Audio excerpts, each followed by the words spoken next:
রাহুল। আমরা আসছি তপসে বাইপাস থেকে। তো ডাক্তারবাবুর কাছে প্রায় আমরা 1.5 থেকে 2 বছর হচ্ছে দেখাচ্ছি। তো পুরোপুরি ডাক্তারবাবুর আন্ডারেই আমরা ছিলাম, উনি যেরকম বলেছেন ওইরকমভাবে আমরা ট্রিটমেন্ট করে চলেছি। আর নিঃসন্দেহে আমি তো এতটাই স্যাটিসফাইড হয়েছি আমি বলে বোঝাতে পারবো না। ফার্স্ট ট্রাই আমার একবারে বেবি এসেছে, এর আগে আমার 2বার মিসক্যারেজ হয়েছিল, তারপরে ডাক্তারবাবুর সংবাদ পেয়ে আমি এসেছিলাম। তো ডাক্তারবাবুর কাছে আসার পর এই প্রথম বেবি আসা আবার, আর আমি সাকসেসফুল, আমার বেবি এখন আমার কোলে, আর আমরা সবাই খুব হ্যাপি। আর সত্যি আমরা ডাক্তারবাবুর কাছে গ্রেটফুল, অনেকটাই পরিমাণে। ওনাকে কিভাবে যে ধন্যবাদ জানাবো বলে বোঝাতে পারছি। আমাদের এখানে কোন রকম অসুবিধা ফেস করেছেন? না, একদম না, একদমই না।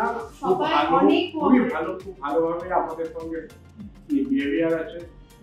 এই দিদিরা যারা আছেন তারাও খুবই কোঅপারেটিভ আর খুবই ফ্রেন্ডলি, আমার খুব ভালো লেগেছে। আপনাদের কোন রকম সাজেশন যদি থাকে সেটাও দিতে পারেন। আমি তো বলবো যে যেসব প্যারেন্টসরা খুবই বাবা মারা নতুন বাবা মা হতে চাইছেন বা প্ল্যান করছেন, তারা নিঃসন্দেহে এখানে আসতে পারেন। চোখ বন্ধ করে আপনারা বিশ্বাস করতে পারেন, একবার আমরাও যেমন হয়েছি তখন আপনারা ভাবেন, শুধু একবার চোখ বন্ধ করে আসুন, আপনারা এসে একবার কথা বলে যান। মনে কোনো ইয়ে রাখবেন না, খুদ রাখবেন না যে 1 টাকা খরচা হচ্ছে বা কিছু, এসব কিছুই রাখবেন না। ডাক্তারবাবুর কাছে একদম নিঃসন্দেহে আসুন, খুবই ভালো ট্রিটমেন্ট, সবকিছুই খুবই ভালো। আপনারা কি প্রথম থেকে সল্টলেকেই আসছেন না? না, আমরা সল্টলেকেই আসছি। Okay, thank you.